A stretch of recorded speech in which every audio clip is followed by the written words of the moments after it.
Breaking news చూస్తున్నాం. ప్రముఖ కవి, తెలంగాణ రాష్ట్ర గీత రచయిత అందశ్రీ కన్నుమూశారు. ఇంట్లో ఒక్కసారిగా ఈరోజు తెల్లవారుజామున ఆయన కుప్పకూలిపోయారు. వెంటనే ఆయన కుమారులు గాంధీ ఆసుపత్రిలో చికిత్స నిమిత్తం అందించినట్టు తెలుస్తోంది. అక్కడికి తరలించే ముందుగానే ఆయన మరణించినట్టు తెలుస్తోంది. ఉదయం 7:20 సమయంలో ఆసుపత్రిలో చేర్పించారు కుటుంబ సభ్యులు. ఉదయం 7:25 కల్లా ఆయన చనిపోయినట్టు ప్రకటించారు. రాష్ట్ర గీతం జయ జయ హే తెలంగాణ జననీ జయ కేతనం అనేటువంటి గీతాన్ని అప్పుడు తెలంగాణ ఉద్యమ సమయంలో ప్రతి ఒక్కరిని తట్టిలేపింది. ఈ పాట వినగానే తెలంగాణ ఉద్యమమే గుర్తు వస్తుంటుంది. రోమాలు నిక్కబడుస్తూ ఉంటాయి.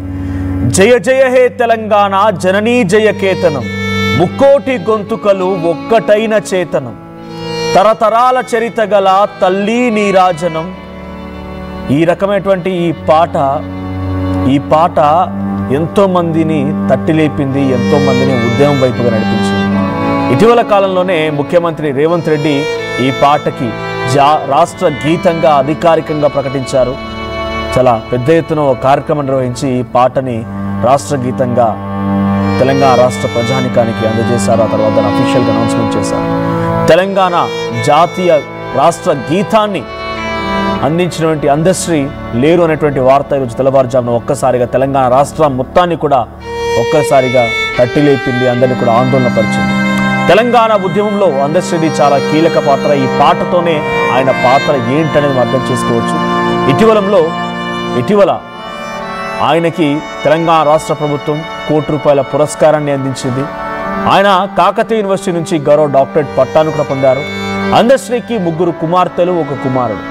2015లో రావూరి భరద్వాజ్ సాహిత్య పురస్కారం కూడా అందుకున్నారు. ఒకానొక సినిమాకి కూడా ఆయన నంది అవార్డు సైతం అందుకున్నారు.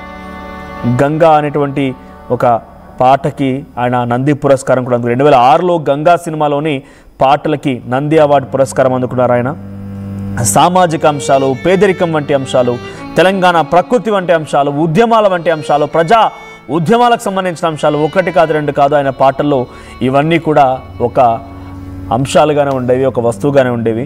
ఎర్ర సముద్రంలోని మాయమైపోతున్నడమ్మా మనిషన్నవాడు అనేటువంటి పాటని కూడా ఈ కవే రాసింది. సో పల్లె నీకు వందనాలమ్మ అనేటువంటి పాటను కూడా ఈయనే అప్పుడు రాసింది. కొమ్మ చేతికే బొమ్మ చెక్కితే బొమ్మరా అనేటువంటి పాట, ఇవన్నీ కూడా ప్రతి ఒక్క వ్యక్తిని తట్టిలేపుతాయి, ఆత్మగౌరవంతో బతకమంటాయి, హక్కులని అడగమంటాయి, నీ యొక్క లక్ష్యాన్ని ఛేదించమంటాయి. అటువంటి అంశాలే ఆయన పాటల్లో అనేక రూపాల్లో కనిపించేవి, వినిపించేవి. ఒకసారి తెలంగాణ క్రాంతిదల్ పృథ్వీరాజ్ గారు ఉన్నారు ఫోన్ లైన్లో మనతో పాటుగా. అందశ్రీ అనేటువంటి వ్యక్తి ఆ రోజు పృథ్వీరాజ్ తండ్రి సత్యనారాయణ గారితో ఆయన దగ్గరికి వెళ్ళి, ఆయన అంతకంటే ముందే చాలా సీనియర్ పొలిటీషియన్గా, ఆ తర్వాత మంత్రిగా ఉండేవాడు. ఆయన దగ్గర అందశ్రీ అనేక సందర్భాల్లో ఒక రకంగా సత్యనారాయణ గారు కూడా కవి, రచయిత, గాయకుడు. సో ఆయనతో దగ్గరికి వెళ్ళి నేర్చుకోవడాలు, లేకపోతే పాడడాలు, ఆయనతో సన్నిహిత సంబంధాలు కూడా ఉండేవి. సో ఈ మధ్య కాలంలో సత్యనారాయణ గారి మరణం తర్వాత కూడా పృథ్వీరాజ్తో అనేక ఉద్యమాల్లో పాల్పంచుకున్నారు అందశ్రీ. సో చాలా సందర్భాల్లో మాట్లాడుతుండేవారు. మనతో పాటుగా పృథ్వీరాజ్ అందరూ అందుబాటులో ఉన్నారు. పృథ్వీరాజ్ గారు, ఒక్కసారిగా తెల్లవారుజామున అందశ్రీ మరణ వార్త తెలంగాణ యావత్ ప్రజానికాన్ని తట్టిలేపింది, ఆందోళన గురి చేసింది. సో మీకు ఆయనతో ఉన్నటువంటి సన్నిహితానికి సంబంధించి మాట్లాడే ముందు ఒక్కసారి అందశ్రీ పాటను విందాం. మీ దగ్గరికి వస్తాను మళ్ళీ. ఒక్కసారి పీసీఆర్ ప్లే చేయండి.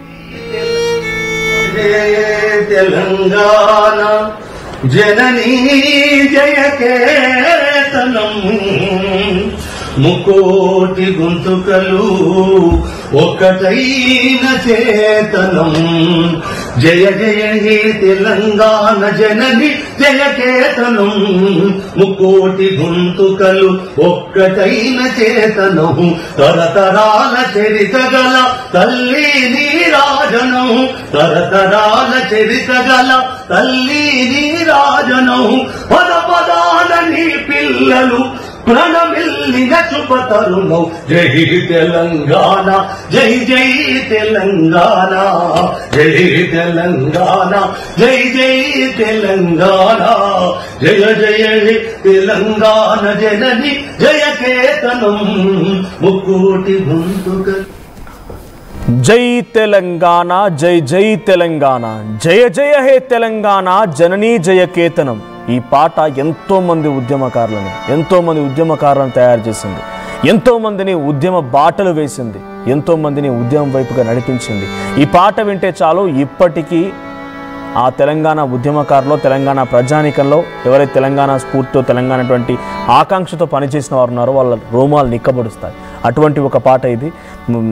తెలంగాణ క్రాంతి అధ్యక్షుడు పృథ్వీరాజ్ గారు ఉన్నారు. పృథ్వీరాజ్ గారు, తెల్లవారుజామున ఒకటేసారి సడన్గా అందశ్రీ లేడు అనేటువంటి వార్తని తెలంగాణ ప్రజానీకం జీర్ణించుకోలేకపోతున్నారు. ఎందుకంటే ఆయన పాట నిత్యం ప్రతి కార్యక్రమంలో కూడా మనం తెలంగాణ ఉద్యమ సమయంలో కానివ్వండి, ఇప్పటికీ అధికారిక కార్యక్రమాల్లో కానివ్వండి ఎక్కడైనా కూడా వినిపించేది. ఇప్పుడు అధికారిక గీతం కూడా అయింది. సో ఆయన లేరు అనేటువంటి వార్త ఎలా చూస్తున్నారు? మీతో పాటు అనేక ఉద్యమాల్లో కలిసి నడిచారు ఇద్దరు, చాలా సందర్భాల్లో మీకున్నటువంటి సాన్నిహిత్యం ఎలాంటిది, ఏం చెప్తారు? తెలంగాణ బతికున్నంత కాలం, తెలంగాణ ఉన్నంత కాలం అందశ్రీ బతికే ఉంటాడు.